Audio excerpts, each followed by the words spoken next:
సమస్య. ఇతరులు మనల్ని నిందిస్తూ ఉన్నారు.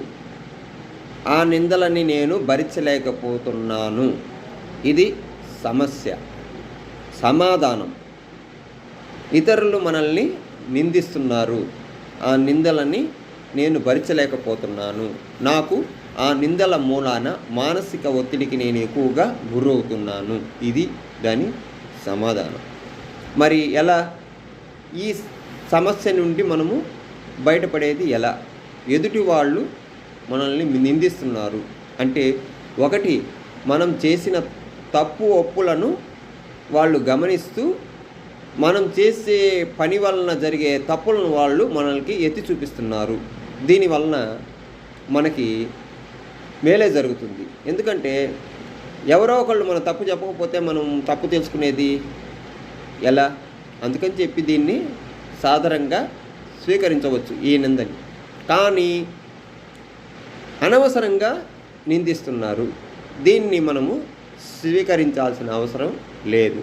అనవసరమైన నిందల జోలికి మనము వెళ్ళకూడదు. వాళ్ళు మనల్ని నిందిస్తున్నారు, మన తప్పు లేకపోయినా కూడా.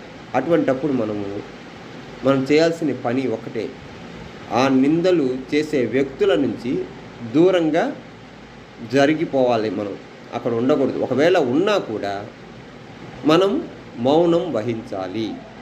కొన్ని సమస్యలను కాలము పరిష్కరిస్తుంది. మీరు అనుకుంటారు, కాలం ఏంటి పరిష్కరిస్తుంది?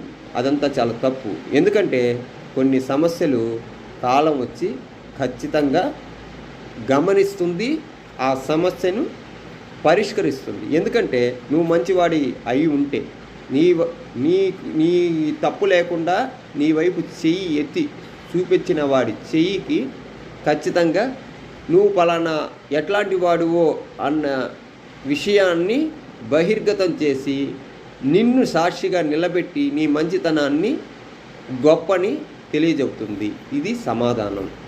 అందుకని చెప్పి ఎప్పుడైనా సరే ఒక సమస్య వచ్చినప్పుడు, సమస్య అంటే వాళ్ళు మనల్ని నిందించినప్పుడు కుమిలిపోకూడదు, భయపడకూడదు, మానసిక ఒత్తిడికి గురి కాకూడదు.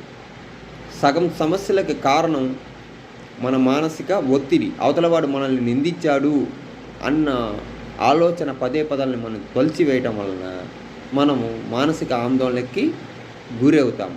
ఎప్పుడైనా సరే తప్పు చేస్తే ఒప్పుకోవాలి. తప్పు చేయకపోయినా మనల్ని నిందిస్తున్నాడంటే అటువంటి వ్యక్తుల నుంచి మనము దూరంగా ఉండాలి. అంతే తప్పే వాళ్ళు చేశారుగా అని చెప్పి మనం లబోదిబోమని మనము మానసిక